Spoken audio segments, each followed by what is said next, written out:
Learning Magento 2 or Adobe Commerce is something that takes time, as I'm sure you're very keenly aware. But unfortunately, after that time happens, amnesia sets in, and it is easy to forget some of those hard fought for lessons.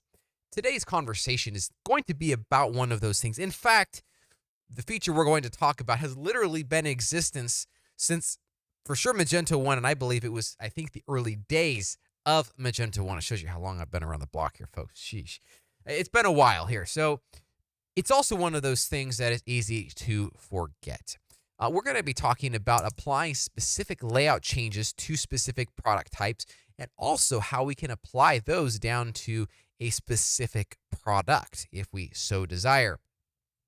But before we jump into this, I like to shout out about our training materials that we offer at SwiftOtter.com. If you're just getting started or if you're looking to prove your credentials, your knowledge to the world by getting certified, an Adobe Commerce certification, we got training just for you. We've helped almost 10,000 people get certified, and we have a lot of courses and materials to help you get your game on the next level or be able to prove you're at the next level through a certification.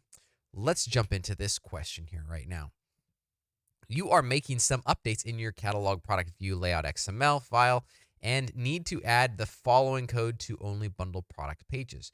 What is the most efficient way to accomplish this? Boy, don't you just love these qualifier words in here? You know, it's kind of like your significant other telling you that you're doing a great job, but then it's like there's a but in there as well. The word B-U-T. And it's like, what's coming now? Been there and done that. So we'll look at the most efficient here way of doing this. You need to create a custom layout and then in the admin panel, select it as the display option for each bundle product. B, create a catalog product view type bundle XML layout file and add the block there. Or C, add an argument to the block definition in catalog product view like this. We have 3 outstanding members of our option committee here. As always, we have to choose the final contestant, the winner of this sort of game. But ultimately, the good news is that based off of our knowledge, it can actually be pretty easy. But in this case, there actually is a bit of a trick question in here. So let's look at these answers again and kind of see which one is the best answer here. A, you need to create a custom layout, and then in the admin panel, select it as the display option for each bundle product. Now, there is an option, a way to create custom layout handles or layouts in Magento. You can put, I believe it's the label tag on a layout, and you can actually use that. That works. But what did the question say? It said you need to make updates in your catalog layout XML file for bundle product pages. That's where these requirements are incredibly important.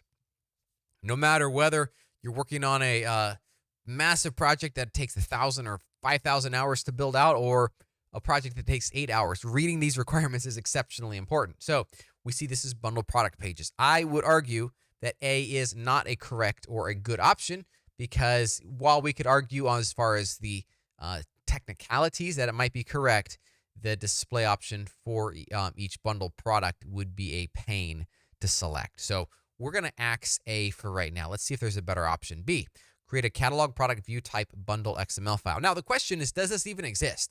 Right, we know catalog product view exists, and we know that it exists because it is a concatenation of the controller path. Well, it's the module and then the controller path. We know that exists, and it's pretty easy to see. However, does this type bundle exist as well? Now, I'm going to take you on a quick journey into the code, and we're going to see if this does exist. Check this out here.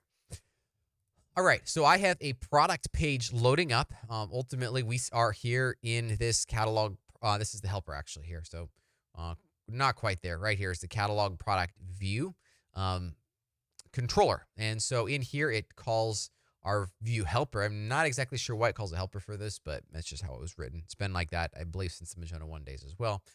Here we call our init product layout. And as I was looking through the code, this method jumps out at me. And this is one reason why it's so critical that we know the code better than the The normal funny expression is like the back of your hand. Although I honestly couldn't tell you what the back of my hand looks like, so I don't know where that one came from. At the end of the day, we need to know it really well. So at this place, we see here a add page layout handles. I'm going to drop down through this stack trace a little bit more, and I see this method called this add handle. It's calling this add handle. We have page handles, and in here we have catalog product view type simple. Now I'm not loading this up, testing it this with a bundle product, but we see here very clearly that this is a product type right here, which, as you are guessing, that means B is the correct answer. Way to go. You are on your way to successfully mastering Adobe Commerce. We're not done here. Let's look at the last answer here just to make sure we are not barking up the wrong tree. C, add an argument to the block definition in catalog product. It's not even worth talking about this. Like this, argument name product type is bundle. Now, if this would be a viable option in the case that the block that we're working with here extending utilizes this product type of bundle. I think we would all argue that's probably not the best architecture. So that's probably not a good way to go about it. If we're targeting a bundle, we should probably just use the bundle layout handle, and then we got it. So congratulations, good work. Well done on this answer here. Answer is B. And if that was your answer, outstanding, way to go. If that was not your answer, well, you're terrible developer. No, come on. It's great. This is how we learn. And we have obviously next time. But what's most important is as you come across this very situation, you will now hopefully remember. Don't let that amnesia set in. It's a problem for me. But this hopefully refreshes your memory or teaches you a new piece of knowledge. And you will be even a better developer today than you were yesterday. So way to go. Keep up the good work. And we will see you next week.